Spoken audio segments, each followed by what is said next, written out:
Reserve வங்கி அதிகாரிகள் போல் நடித்து இரிடியம் முதலீட்டில் அதிக லாபம் தருவதாக பல கோடி ரூபாய் மோசடி செய்த கும்பலை சிபிசிஐடி போலீசார் கைது செய்துள்ளனர்.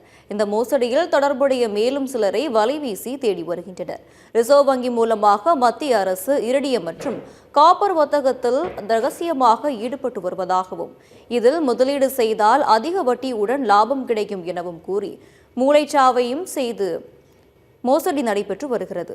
தங்களை ரிசர்வ் வங்கி அதிகாரிகள் போல் காட்டிக்கொண்டு மோசடி கும்பல் ரிசர்வ் வங்கியின் முத்திரையையும் பயன்படுத்தி தமிழ்நாடு மற்றும் ஆந்திர மாநிலத்தை சேர்ந்த 20க்கும் மேற்பட்டோரிடம் 4.5 கோடி ரூபாய் பணம் பெற்றுள்ளனர். மேலும் முதலீட்டாளர்கள் பெயரில் போலியாக வங்கிக் கணக்குகள் தொடக்கி அதில் பணம் வரவு வைக்கப்பட்டுள்ளதாகவும் நாடகமாடியது தெரியவந்துள்ளது.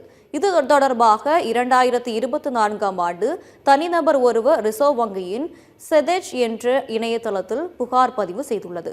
இதைத் தொடர்ந்து ரிசர்வ் வங்கியின் உதவி பொது மேலாளர் கென்னடி கடந்த ஆண்டு மே மாதம் சென்னை வேப்பேரியில் உள்ள காவல் ஆணையர் அலுவலகத்தில் புகார் அளித்துள்ளார். இந்த வழக்கு சிபிசிஐடிக்கு மாற்றப்பட்டு விசாரணை நடைபெற்று வந்தது. இந்த மோசடி கும்பலை சேர்ந்த நித்யானந்தன், சந்திரா, அன்புமணி, முத்துசாமி, கேசவன் மற்றும் தெலுங்கானா மாநிலத்தை சேர்ந்த காடி சர்லா கிஷோர் குமார் ஆகிய 6 பேர் இந்த ஆண்டு மே 30ஆம் தேதி கைது செய்யப்பட்டு சிறையில் அடைக்கப்பட்டனர். இந்த மோசடி வழக்கில் தொடர்புடைய மேலும் சிலரை சிபிசிஐடி போலீசார் வலைவீசி தேடி வருகின்றனர்.